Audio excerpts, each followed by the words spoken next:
Argentina England രണ്ടാം semi final മത്സരം വിശകലനം ചെയ്യുകയാണ് കായിക നിരീക്ഷകൻ KM നരേന്ദ്രൻ. അതിലേക്ക് ഒരിക്കൽ കൂടി നിരാശയോടെ ഇംഗ്ലണ്ട് ലോകകപ്പിൽ നിന്ന് മടങ്ങുകയാണ്. ഇന്ന് പുലർച്ചെ അറ്റ്ലാന്റ സ്റ്റേഡിയത്തിൽ നടന്ന സെമി ഫൈനൽ മത്സരത്തിൽ അവർ അർജന്റീനയോട് 1-നെതിരെ 2 ഗോളുകൾക്ക് തോറ്റു.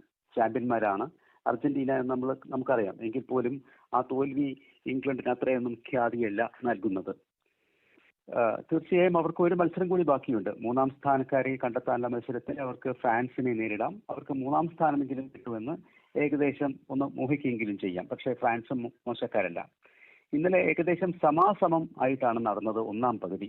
അതിൽ ഗോളൊന്നും കണ്ടില്ല. മത്സരത്തിൽ ഫൗളുകളുടെ ഘോഷയാത്രയായിരുന്നു. ആദ്യ പകുതിയിൽ മാത്രം അർജന്റീനയുടെ 12 ഫൗളുകളും ഇംഗ്ലണ്ടിന്റെ 7 ഫൗളുകളും കണ്ടു. ഇത് വളരെ മത്സരത്തിന്റെ ചാരുതയും അതുപോലെ വേഗതയും കെടുത്തി എന്ന് തന്നെ പറയാം. 2-ാം പകുതിയിൽ സ്കോറിംഗ് ആരംഭിച്ചത് ഇംഗ്ലണ്ടാണ്.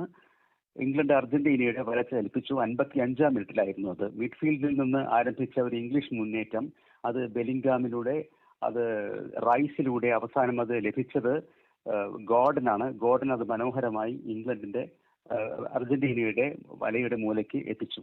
അത് നല്ല മനോഹരമായ ഒരു ഗോൾ തന്നെയായിരുന്നു. തീർച്ചയായിട്ടും ഗോളുകൾ കൂടുതൽ വഴങ്ങാതെ ആ ലീഡിൽ പ്രതിരോധിച്ച് നിൽക്കാനാണ് അവർ ശ്രമിച്ചത്. വാസ്തവത്തിൽ അതല്ല ശ്രമിക്കേണ്ടിയിരുന്നത്. വാശിയോടെ അർജന്റീനയ്ക്ക് എതിരെ ആക്രമണം അഴിച്ചുവിട്ട് ലീഡ് വർദ്ധിപ്പിക്കാൻ ശ്രമിക്കുകയായിരുന്നു വേണ്ടിയിരുന്നത്. പക്ഷെ അവർ ചെയ്തത് പാർക്കിംഗ് ദ ബസ് എന്ന തെറ്റായ തന്ത്രമാണ് പുറത്തെടുത്തത്. അതായത് സ്വന്തം ടീമിന്റെ മുഴുവൻ അംഗങ്ങളെയും പ്രതിരോധത്തിലേക്ക് കൊണ്ടുവന്ന് സ്വന്തം ഗോൾ പോസ്റ്റിന് മുന്നിൽ നിർത്തി അങ്ങനെ പ്രതിരോധിക്കുക. പക്ഷെ അർജന്റീനയ്ക്കെതിരെ അങ്ങനെ ഒരു പ്രതിരോധം എളുപ്പമല്ല. കാരണം കൈമൈ മറന്ന് ആക്രമിക്കാൻ എല്ലാ കഴിവുകളുമുള്ള ടീമാണ് അവർ. 85-ാം മിനിറ്റിൽ എൻസോ ഫെർണാണ്ടസിന്റെ ആദ്യത്തെ ഗോൾ വന്നു. അതിനുശേഷം 92-ാം മിനിറ്റിൽ ലോച്ചേറോ മാർട്ടിനസും ഇംഗ്ലണ്ടിന്റെ പ്രതിരോധ കോട്ട തകർത്തുകൊണ്ട് 2ാമത്തെ ഗോളും അടിച്ചു. അങ്ങനെ 2-1 എന്ന സ്കോറിന് പെട്ടെന്ന് തന്നെ കാര്യങ്ങളാകെ മാറിമറിഞ്ഞു. ഇംഗ്ലണ്ട് 2-1 പരാജയപ്പെടുകയും ചെയ്തു.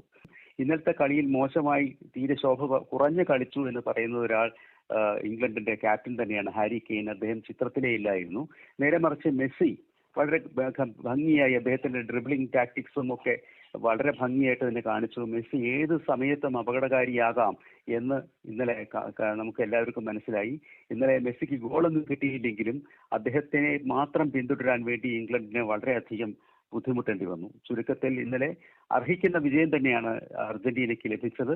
ഇംഗ്ലണ്ട് ആണെങ്കിൽ അവർ അതുപോലെ തന്നെ പിഴവോടുകൂടിയ ഓരോ തന്ത്രങ്ങൾ മെനഞ്ഞെടുത്ത് അവർക്ക് സ്വന്തം പരാജയത്തിന്റെ ഉത്തരവാദിത്വം അവർക്ക് തന്നെ ഏൽക്കേണ്ടി വരികയും ചെയ്യുന്നു.